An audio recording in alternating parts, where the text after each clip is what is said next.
What is up, you guys? We're back with another episode of City Post Unlocked. Sitting here with Artemxs, and today we're also joined by... My name is Chloe. And... My name is Zaire. So, we're having a conversation about what it means to be black in college today. Before we get into the nitty-gritty of topics, because the conversation is going to get a little heavy today, we're going to start with something light. So, I want to know what I always want to know, zodiac signs, and then also, what's your major? I'm a Virgo, and I'm majoring in health science to become an athletic trainer. Oh, that's cool. I'm a Sagittarius, and I'm majoring in finance. I don't know really what I want to do after, but maybe become a financial advisor or work in something like sports or music, like a label executive or finance operations for a team. I was not this organized my freshman year. I had no idea what I wanted to do. I love that these two are so motivated and so focused. First of all, y'all don't even know what's going on here. So we decided to do like this little head-to-head type of situation.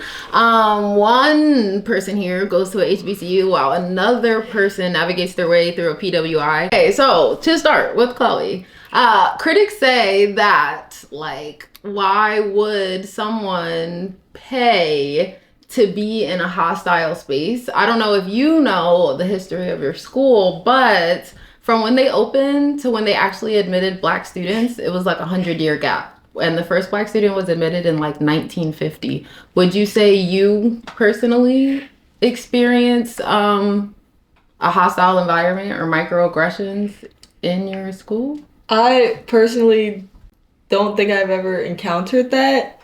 Like, I don't know if it's because I'm kind of light-skinned, so I've never really encountered that type of situation, but I could see it like happening out there, definitely. And then Taza, advocates for PWIs say that the real world isn't a predominantly black space like you are experiencing in the school you're in, so that when it's time to develop a thick skin or learn how to code switch, that's not some education that you would get from that type of school. Would you agree that or disagree, or your experience about navigating white dominated America and not having that everyday interaction at school? Well, yeah. I mean, when I was in high school and middle school, I came from predominantly white private school. Like, I was fortunate enough to go to private school in middle school and high school, so I think I developed that thick skin over that time. And being able to go to a university that's predominantly black, where I'm surrounded by black people that want the best for themselves and for the other black people that they're around, I feel like gives me a network, a phone book of people that are not only black but that want better just in general for black people. So I think that's the main thing I'm taking from going to a HBCU, especially after I graduate.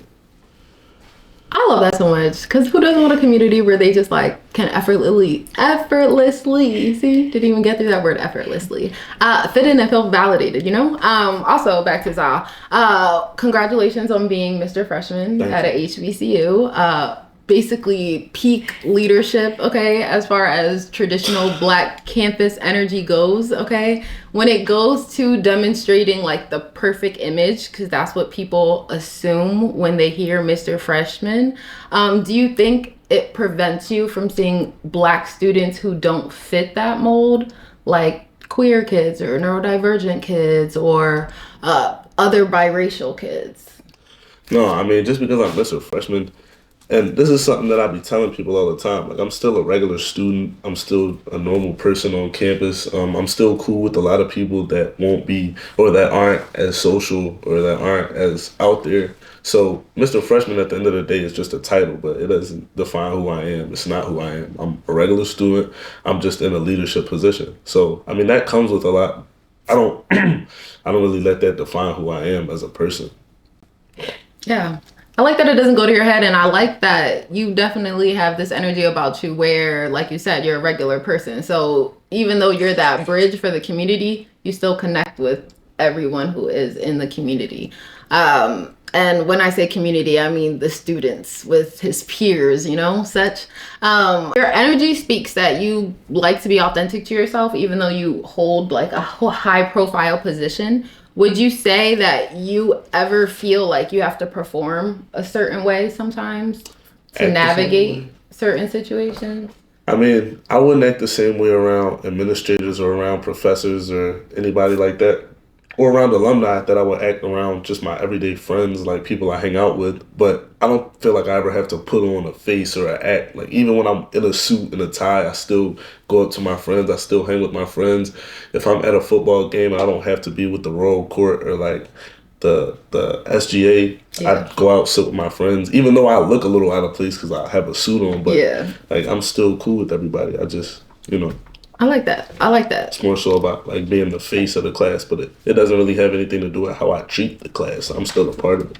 A part of the class, but not above the class. That's what we need. If only we had a president that represented those values. But anyway, back to the, topic at hand. Chloe, you are a Black woman, but as you mentioned, you are light-skinned, or your physical appearance allows you to navigate spaces without being an immediate target like other people at your university have experienced. Like it's been it's been documented that there's been racial hostility through your school. Okay, do you feel as though your ability to pass means you don't experience the same struggles that protesters have gone through at your school? Like, do you feel like you're infiltrating like on a spy mission and you can hold people accountable and you're like, wait, you can't talk about that shit in front of me because little did you know you're talking about my people? Or do you feel like again, like that's not something you've experienced? You don't hear whispers in the hall. That's just not your experience at Mizzou.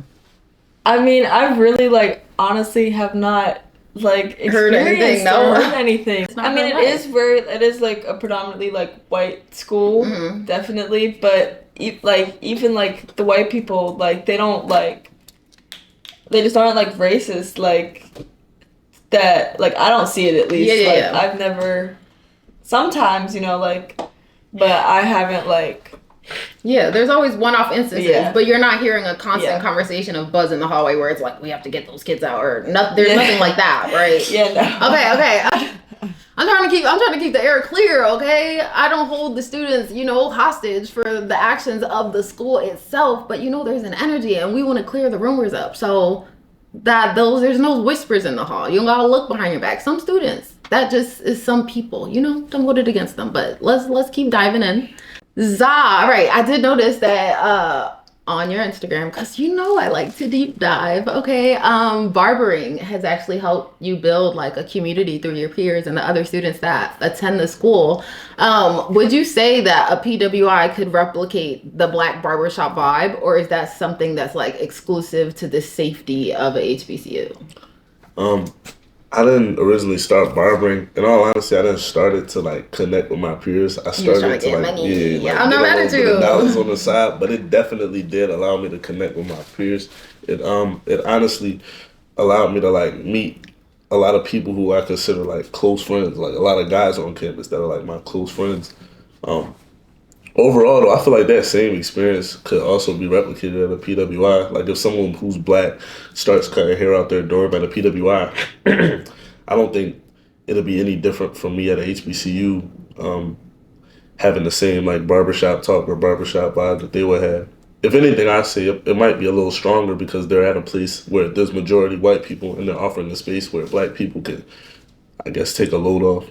So I think it really it doesn't make a difference between the schools, but it definitely is a strong community. Just cutting hair, people bringing their friends to your dorm, and you just cutting hair, and it's just a vibe. So yeah.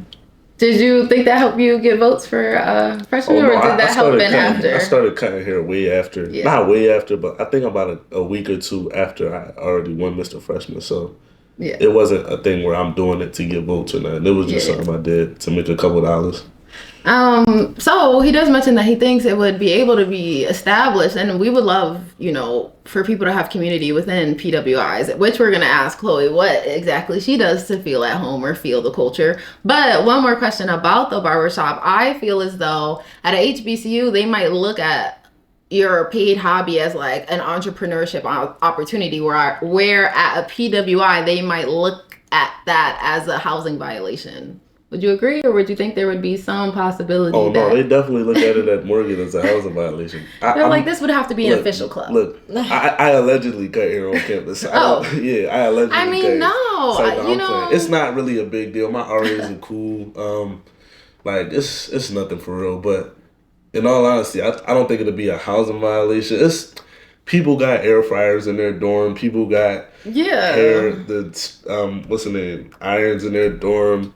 So this is just another utensil tool it's supply. just another tool. I don't think they look at it. They might be a little bit stricter at the PWI. I'm not sure. Yeah, I mean, we don't know. We don't attend. We're just, using our imaginations. So, Chloe, where is, though, your sense of home? Or, like, if you're trying to feel the culture or you're trying to feel, the vibes, where would you say you go? I would probably go, we have this place called the Student Center. It's, like, in the middle of campus. And we have our, like, there's, like, Panera, there's Chick-fil-A, we have, like, Qdoba. Okay. It's, like, and then there's, like, there's sushi bars, like, and then there's, like, tables of, like, everybody, I guess, like, a kind of group, like, it'll be, like, the black people, and then, like, the white people, alternative people, like, it's all, like, you have your people, and you just vibe over food. Go there, and eat. Yeah, that's cool. I mean, that's where most conversation happens. We learn to have, conversations through food over the dinner table. So I like that. Y'all are just being close, and why not? Do you feel you have to work twice as hard to find the right vibes that he gets to find just walking down the hall? Like, honestly, no. I think people in, like, the South and the Midwest, they, like, just always have, like, a smile on their face. So it's just, like, so easy to, like, I feel like they don't hate people off, like, the first sense. Yeah. So I didn't struggle finding friends out there. I was always bonding with people well. So, no, I haven't, experienced it. I love that. I love that people are happy and welcome, because that's really the thing. Me personally, it's not about the color of your skin, because I haven't always felt welcome in the black community, being a mixed race person myself. So as long as someone is bringing good vibes and I feel safe and supported, then that's the place for me. Okay. Oh, we kind of already addressed this question. So to stress it again, I mean, it basically says, do you hear the unfiltered biases of your white peers, like walking down the hallway, or like things, whispered under their breath when you don't have to pretend to be polite? Is there anything that's said walking around? Well, like, not really, but there was this, like, one time me and my friends were out, and this guy came up to us and was like, he said he took a picture with my friend, like, last week, and it wasn't her, like, so that's kind of like him stereotyping that, like, yes, all black people look alike. So that was kind of one that we did encounter. Do you think, like, if something like, well, maybe not that, because it wasn't you personally, it's your friend, but if you ever hear anything going down, okay, do you feel like that's my chance to advocate? That's my chance to, like, defend the situation? Or are you like, here's another moment where I'm being overlooked and people just assume I have nothing to do with what's going on? Or do you feel you have nothing to do with what's going on? Your personal choice conversation. No right or wrong. It depends. Sometimes it depends on the situation. I feel like I'm not involved with, and also sometimes I do feel like I'm involved, like if it was a situation involving somebody like I knew, like I would still feel some type of way, because like I really like love my friends and the people I be around, so I like take them like serious, so I definitely would feel some type of way. Like, yeah, of course your heart hurts when when people hurt your friends, that hurts you too. And I'm not mad at all, because some situations have nothing to do with me. Sometimes you don't feel safe to, talk about things. People get aggressive. Like, you just never know. You got to read the situation. They say that Morgan State is a national treasure, but it's a protective bubble. Would you say there's a chance that you're just simply another black man in a room, and like they're indifferent to your success? They don't care that you were this person, you have these networks, you have these connections? And I think going to an HBCU definitely in the corporate world and in the finance world puts you at a disadvantage if you let it. I think if you use, I guess, your college or your university experience to like network and to meet as many people as possible, or to put yourself in a good position when you get to senior year, when you get later on in your years, you should be straight. But I'm a freshman, obviously, so this is just what I'm assuming. Yeah. However, I do think it may be a little bit easier to assimilate into the corporate world going to a PWI, especially like a Target PWI that places like J.P. Morgan and Bloomberg are looking for. However, I think it's still possible to succeed in the finance world by going to a HBCU or in any world, because at the end of the day, it's all about what you do.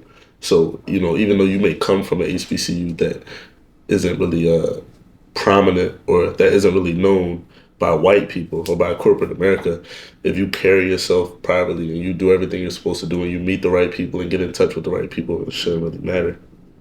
I actually agree completely. Like, just because something's popular doesn't mean that's the only thing out there. So just because white businesses might be, named and recognized, like JP Morgan he mentioned, or something of the sorts, all right, doesn't mean there aren't communities and connections out there that's meant for other people. So keep that in mind. Let's continue. So back to Zaire. Enrollment is booming as far as your school goes. Data shows that 1 in 4 students are non-Black. So as your school in particular considered the Black Oasis, HBCUs, increasing their international and like non-Black enrollment, do you feel like there's a point where the school could be like too successful and too diverse and then they lose their like cultural safety? No. I mean, there may be a lot of people that don't identify as Black, as African American, but there are still a lot of people who are Nigerian, who are from other countries, or there are a lot of people who are like Middle Eastern. And there are a few white people that are there that play sports and whatnot, and are also just there to go to the school. But, I wouldn't say a lot, but there are a few. But A handful. I don't think there's like any way that the school could be too successful or too diverse. Yeah. Like, at the end of the day, you're there to get an education. So regardless of the people who go there, like, the experience you take from it is what makes the school, regardless of the skin color of the people that go there. But, even though them being Black is important, it's not really, having more diverse campus, I don't think is a bad thing. Yeah. I don't think diversity is never ever a bad thing. But then again, I am a melting pot personally. So who knows? Who even knows? Chloe, unfortunately, when it comes to your school, and she is not a representation of her school, okay, guys? This is your personal opinion, their personal opinion, and just a conversation, an open conversation between friendly folks. All right, so be nice. Your university numbers are actually dwindling, okay? They had this DEI program that was going on, which is diversity and inclusion, okay? And they dismantled it because of political pressure, and they were like, don't give money to them. Like, don't give money to racial-based scholarships. Like, they're just kind of openly hostile to the concept of diversity. Why would you say, or why do you think anybody who allies with the Black community would want to stay at an institution that legally agreed to stop seeing them as a priority? I feel like, I don't know, but what I have witnessed so far in my months of being there, that I feel like all people, like all students, I feel like we're all like a priority. I don't know, I feel like the school takes really good care of their students. And I don't know, I just feel like if I, like, with like dorms and stuff, like I feel like I would get the same room as a white person, as a Caucasian person. Like, I feel like they wouldn't be any bias or treated differently. Yeah. See differently. Yeah. All right. And we're going to say some good things about the school. I am going to put a little facts in the end so that y'all don't think she's just going to this horrible school, because that's not the case at all. Because even though, actually, we're going to start right now, even though maybe, less Black students are applying to the school, the students that actually go, the Black students are graduating. So maybe they're not doing as much to make it feel like you should come. But if you're there, they're doing what's necessary to help you see you get to the finish line. You know what I mean? So there is opportunity there. I don't want this school to sue me for like slander or something like that. Yeah, when I promise you, these are all facts. Before we even, get to the final, one of the final questions, let's talk a little bit about college life, because it's been a while since I personally have been a freshman. I know I look young, but Freshman year was a while ago for me. What do you guys do on campus for to stay on track, honestly? Because you guys seem so focused. I get the energy that you guys are, joining our activities, trying to keep up a GPA. Like, there's so much going on. I honestly got the vibes from her that she does dance or something like that. But let's ask her herself. What do you do? How do you stay focused? I did actually used to dance. Oh, see. Do you still now in college? No, I might join the dance team out there, but I don't know yet. All right.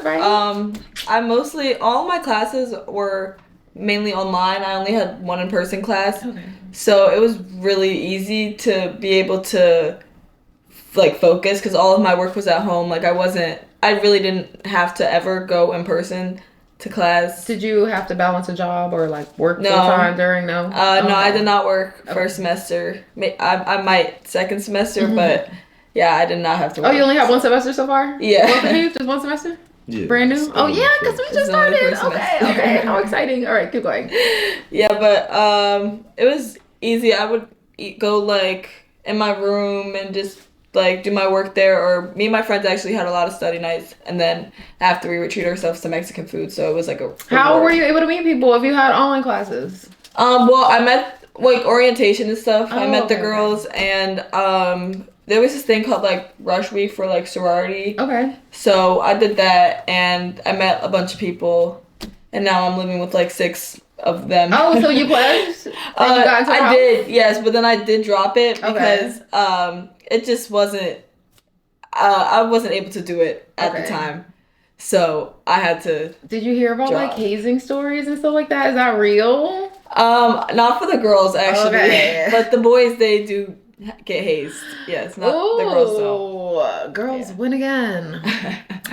And do you plan on doing anything next semester? You did mention maybe dance. You have your eye on anything else? Sports or any activities? You want to join student government? Like anything on that? There's this dance team. It's called FYI or FYE, and it's an all black dance team on campus at the Black Culture Center. So my friend's on the team, one of the girls that I live with. So she told me to, she'd put a word in so I can join the team if I want to. That's cool. And do you feel any pressure to join like BSU, like Black Student Union or anything like that, or that's not your vibe? It doesn't have to be your vibe. No, I don't feel pressure. I like in high school, I wasn't in any club. I was in art club, but I was never like a big club beef. So like for the school, like I was never.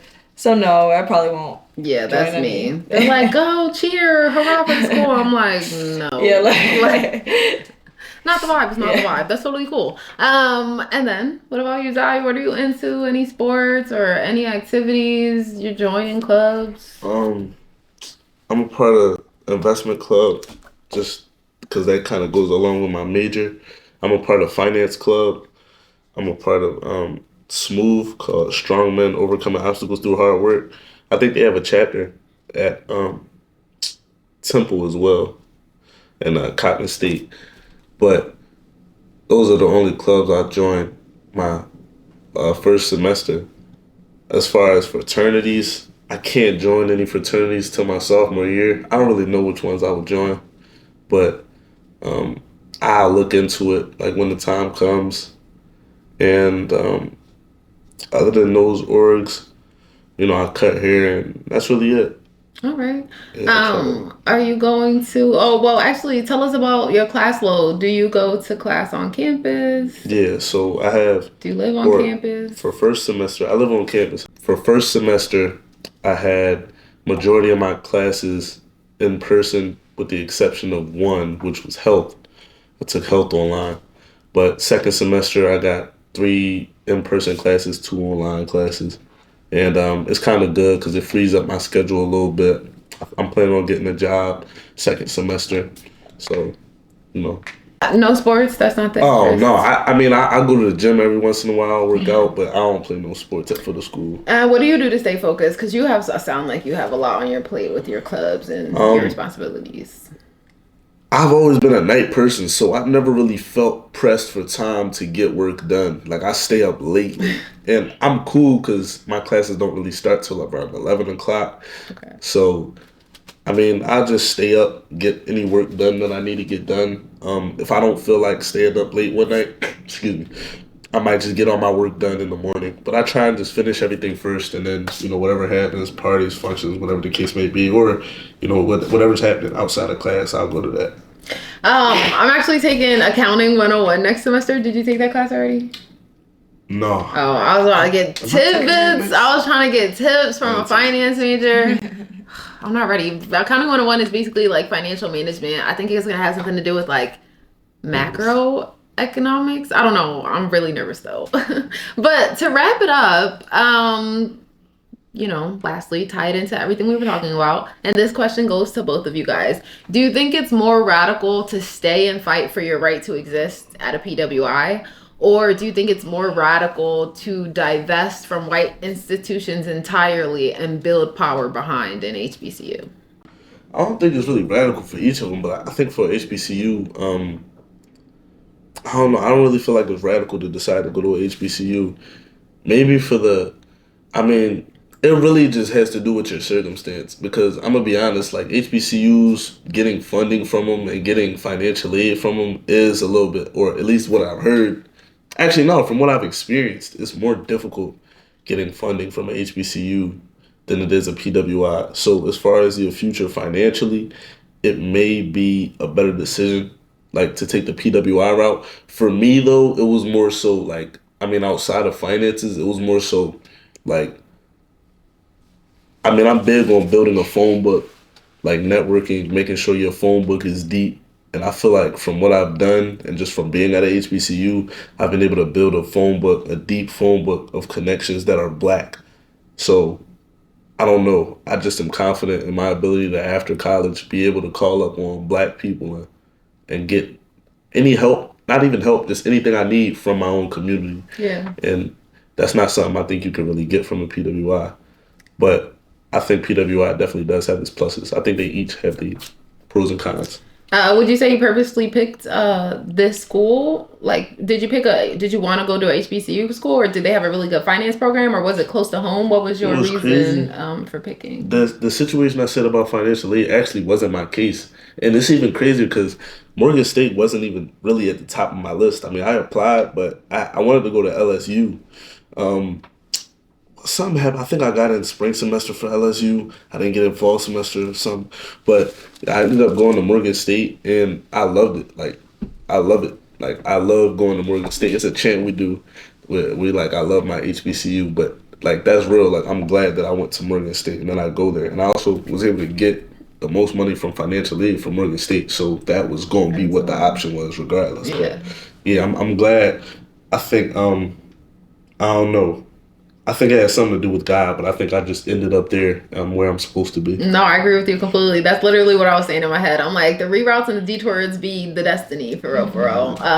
So that's amazing. I love that it worked out in the end. Did you pick your school on purpose? Like, did you have a reason for? Yes. What did you like about the school? I really wanted to go to. Well, my thing was I wanted to go far away. I wanted to do Fair. I said the minimum drive had to be 10 hours. And I was that serious. So, I love it. Okay, she lives on the East Coast, so to be in Missouri, that's definitely more than 10 hours, I'm assuming. Yeah, it is. So I did purposely pick that school, and I also wanted to go to an SEC school. What's that? It's like a South school. It's like a really sports school, in the South. And I wanted to go to a huge school that's big at football. Our school is surrounded, it's football. Yeah. That's all you hear about Mizzou. And our basketball team too, they love our athletes, and if you went to the school, you could immediately tell PWI, all of our dining halls Frisbee have on the lawn, shorts in the winter. Yep. I can picture it. Yep. I guess really. All of our dining halls have great food. If your light breaks, it glitches or something, you can get it fixed the same day maybe. Immediately. Yeah, same day service. Come on, guys. That's fancy. My light doing this flicker thing. I'm there. Say less. I've been waiting for your call all day. I would say we get help fast. I really like going to the school. I think I'm happy with my decision. Are you an athlete? No, I'm not. Do you want to be?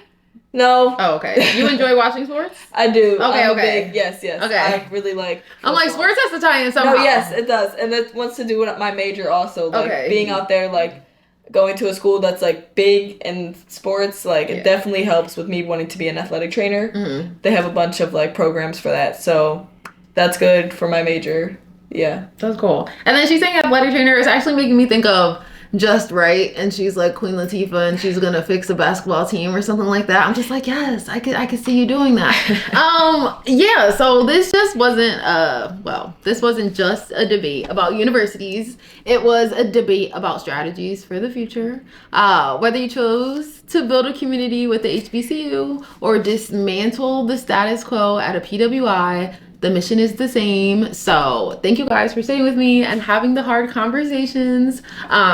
Feel free to, give anybody a shout out or sign off. But I do want to say to HBCU students in general, when you go to HBCU, your main goal is to go and get your education. So I know the partying may seem cool, going out may seem cool, you want to turn up, you want to be outside, but there's a time and place for everything. The graduation rate, especially at the HBCU I go to, but I know at HBCUs in general, is a little low. I won't say a little. It's actually very low. It's lower than it should be. So, in general, like, when you're a student planning on going to a HBCU, don't just go because you saw it on TikTok and it looks lit and you want to go there because of the parties and no. Go to a HBCU that fits what you want to do, that's the best for you, and that is somewhere that you will be proud to graduate from, and somewhere that you want to go to graduate from. Because it's not easy. So when them classes start getting hard and it's the end of the semester and you got finals coming up and you just was partying and being outside and not focused all semester, it's going to come back to bite you, and you're going to have to pay that money up when you can't move on, when you can't move forward.